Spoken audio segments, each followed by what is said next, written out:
nous allons vous expliquer comment réaliser une attestation d'entretien avec le Ken 460. Pour cela, nous allons valider le mode mesure. Nous allons sélectionner ici attestation d'entretien.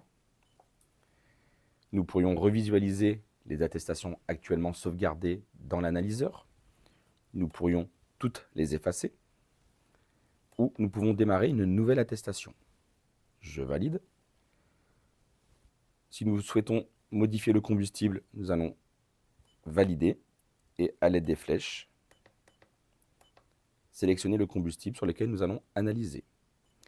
Nous pouvons faire le choix de faire une mesure de CO ambiant ou de ne pas en faire en fonction du type de chaudière, de même pour le contrôle de combustion. Ici, nous validons oui ou non, et ainsi de suite.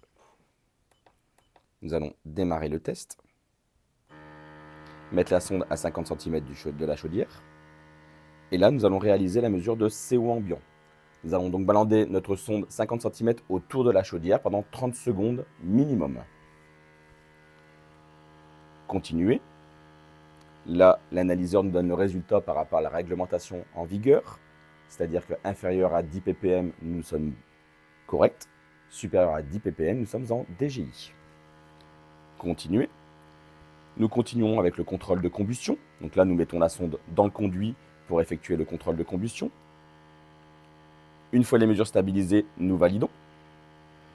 Nous pouvons rentrer ici la valeur de rendement évaluée, rendement de référence et NOx évalué comme le demande la réglementation. Pour cela, nous validons avec la touche Entrée et nous venons modifier chaque paramètre pour indiquer la valeur de rendement évaluée, la rendement de référence, les NOx évalués. Une fois les trois valeurs paramétrées, nous continuons. Les données sont enregistrées.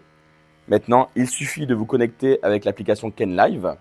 Vous aurez les informations dans une autre vidéo pour éditer l'attestation d'entretien et la faire signer par votre client.